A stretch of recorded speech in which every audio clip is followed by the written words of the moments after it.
If you've been following along, you know this 6G72 is coming out of this Dodge Stealth, and today the game plan is to get it on that table. Well, actually get the transmission onto this table. The transmission on these is only about 16 inches long at its best. They're not that large and they're not super heavy, but you have to take this one out specifically with the engine.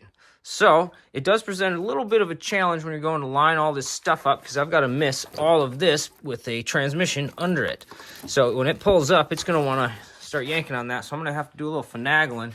But I believe this is broken free in every angle. I've got all the motor mounts out of it, which does have it just dangling here on the chains. I've got a leveler here, but this isn't the leveler I highlighted before. I had to go and get the upgraded one because the other one, the shorter one, lengthwise here to here, wasn't long enough to get the chains to the hooks. I did go buy longer chains at one point, but then I realized that this was actually the weak point because it was dangling down so much lower to try to get to the points that I was going to have to put this thing, the boom, would have to be so high up in the air in order to get this engine out.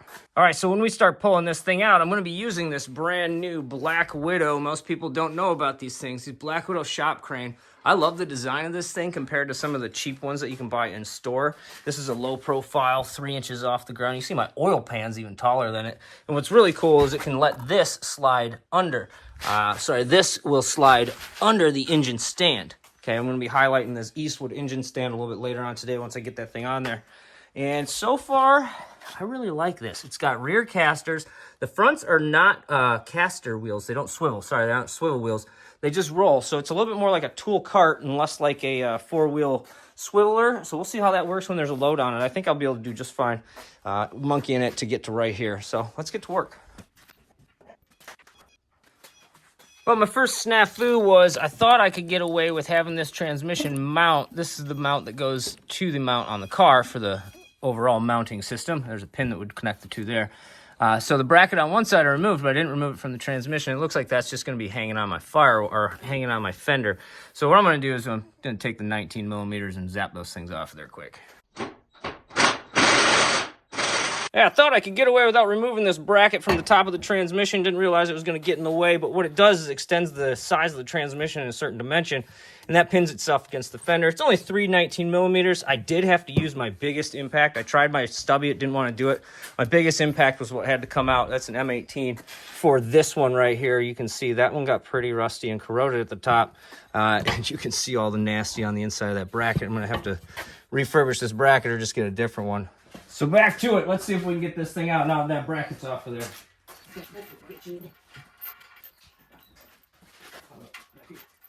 Just made a mess. I thought I was all lined up. A bunch of coolant spilled out that back housing. And so I'm going to use this pig mat that I've never had before. I knew I was going to make a mess, which is why I picked these up, but I wasn't entirely sure when that mess was going to happen. So here we go. Let's just see how it works real quick. I'm going to rip it open. I'm not going to read the instructions. I'm just going to lay it out to see if I can get some of that stuff to absorb into that. Now, ideally, I would have laid this down prior, but I had no idea where this crap was going to go. So, let's see. That looks like it's soaking up pretty darn good from the get-go. If anybody's used these and you got any tips, let me know. I'm a newbie to these things. One of the challenges I've been up against on this 6G72 yank is, the rear header is, or downpipe, whatever you want to call this, is a one piece that goes all the way under the car to there, and well, to get it to yank out of here, I think I'm gonna have to take that header off because I'm running out of space up here to pull the engine forward more. The trouble is trying to get to the exhaust bolts. Oh, there we go. They're not easy to get to, and now the engine's up in the air, so I'm torquing against something that's dangling. So we'll see how this ends up going, but I do have the engine free. It's really only getting hung up on the back firewall or the subframe at the exhaust right there. You see, I can move the engine. It moves around just fine. So I got to see what I can do here. Had to twist it and also take a couple of the brackets off for the motor mounts, but now I've got it dangling free. There's nothing connecting it or really in the way. So what I'm going to do is start leveling this thing out. You can see I've had to dip it in there a little bit beyond factory dip there. You can see she's sitting in like almost a weird 35-degree angle in two different directions. And these do have to come out at a slight angle because the transmission is about 16 inches longer or makes the engine 16 inches longer that way. So it is beneficial to kind of have it tilted this way. So the transmission is going to be pointing kind of downhill, and the engine is going to be pointing, your crank is going to be pointing uphill like that. Your crank pulley will be kind of higher up in the air there. I get real tight with my crank pulley there against some, what is that, power steering lines, I think. So I don't want to smash those with the crank or grind them or break them. So the only other thing that I think would really come in close contact is the end of the transmission here is going to get real close to up in here. Hopefully when it's tilted, I can kind of maneuver the engine a little bit more once it's higher up and see if I can avoid hitting any of that. All right, up we go.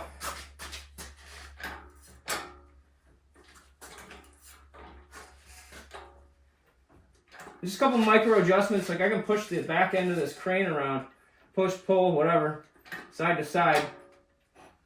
Make sure it's not going to smash into anything.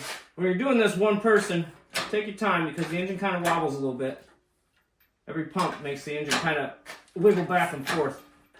It might be helpful if you can do it one-handed like this and then keep a hand on the engine so it doesn't kind of wiggle as much. You'd be surprised how easily you can one hand, one finger move an engine that's dangling in the air. Like, watch this. Okay, that was one little push and I'm moving about 600 pounds.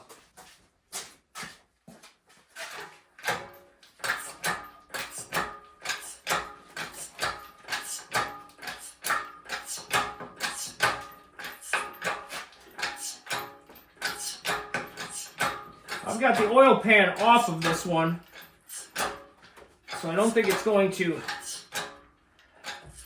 be a problem clearance height-wise. If I had the oil pan on it, I might have trouble with my low ceiling in this crane right now. I don't think so, but I'd be cutting it tight.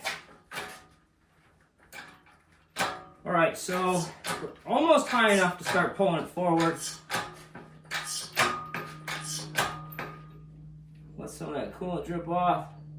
If you let go of the engine after you've been holding it, let go slowly so it doesn't like momentum itself into your fuse box. It is officially up and out of the engine bay. It is clear all around.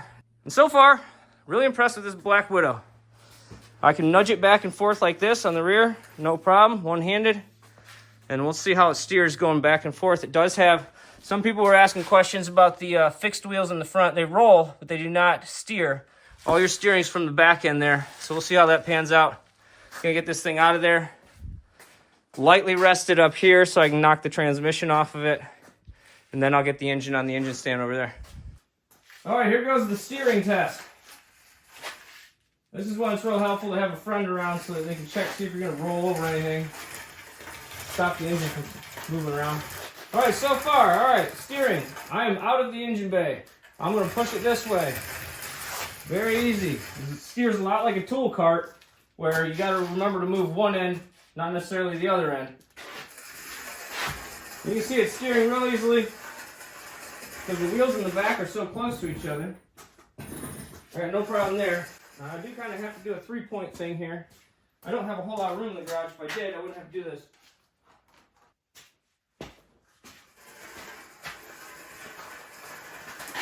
I could probably bring the table over to the crane instead. Might be easier. Okay, so you can see kind of what my motive was. I steered it to this position, no problem. Okay, so it does steer more like a tool cart and less like a four-wheel independent steering caster situation. This is the transmission side of the setup that has to get pulled with the engine. So what I'm going to do is lightly let the crane down and let the transmission touch here, and I'm going to knock the transmission off of this thing so I've just got the engine on it so I can then mount it to that engine stand. I'm not looking to let it all the way down. I just want to get the tension off the transmission.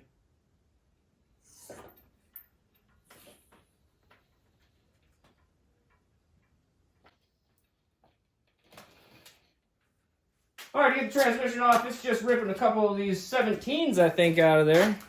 You want to watch a Milwaukee stubby do its job? This is the M12 3/8. I got to knock this old transmission off of this thing.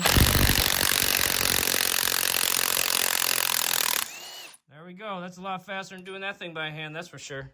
All right, let's see if we can get this transmission to separate. I've got the bolts out, or at least I think I've got all the bolts out, all the ones I can see. There was one kind of hidden between this bracket. You could see the nut head there, but in order to get to it, you had to go through the motor mount bracket on the other side, which presented a little bit of a challenge because there's not a whole lot of work there. Luckily, that one was kind of easy to get out. So now I think I've got it loose, and what you're going to want to do here is find a spot where you can use a pry bar to kind of, don't go against the flex plate, like nothing like that. Don't go against anything on the inside of the transmission towards the flywheel. If you're trying to look for leverage, don't do that.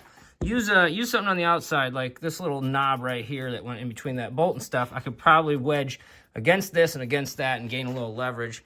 Otherwise, you do kind of risk wrestling these things around. Don't go crazy because some of them are, cast aluminum.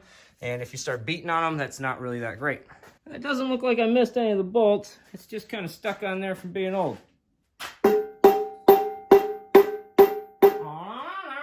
It's coming off the pins now. There's little pins that hold these things on. Watch your fingers when you're wiggling these. Don't be right under it. There it goes. Okay, now that the engine is separated from the transmission, and like I said, there are just little pins that hold these things in. Like that little thing right there, that little lip was holding most of the weight. Once you take the bolts out, that little lip there too, these little pins, which can be a little bit of a monkey to line back up when you're ready to put this thing back in, because you got to line them up with this while you're fighting the weight of the transmission. So this is going to sit on the table for now. I might move it. If you're up to it, some smaller transmissions you can probably move by one person. I highly recommend you have two people if you're going to lift that thing because they can get pretty heavy. All I really needed to do was unbolt it. And you can see I've got, 6 bolts here that had to come out. 2 of them were facing the other direction. I had to come at them from that side, the engine side, and then the other 4 were on the transmission side. I needed a mallet and a pry bar of somewhat to get kind of in here to pry the transmission away while I was doing that, to make a little bit of space to clear over those pins after you remove the bolts. And this will give me a chance to inspect my clutch and all that stuff too, and I've never known what clutch was in there until now. What is that? Let's find out. Competition clutch. It's a C and a C. Competition clutch inside of there. All right, pretty cool, man. Here we go. First time this engine stand is getting any weight totally on it by itself. I'm going to pull the engine crane off of there. See how this works out.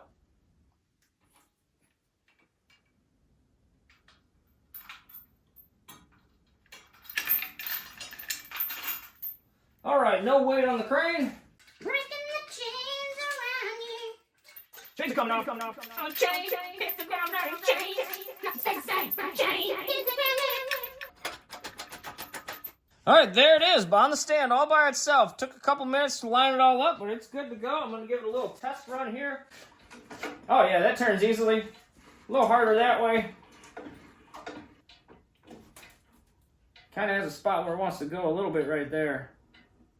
That's where the weight really starts to transfer. We're going to rotisserie that thing probably upside down in the week and get the bearings all changed out on the bottom end and see what we can do with it. Hey, if you made it this far, you're probably interested in this stealth rebuild. Here's the playlist I'm putting together for it, and it's updated as I go through. And this stage I'm at right now, the engine's actually in there for electrolysis. I'm recording that video. I got to edit, upload it, and all that. Stick around. Playlist.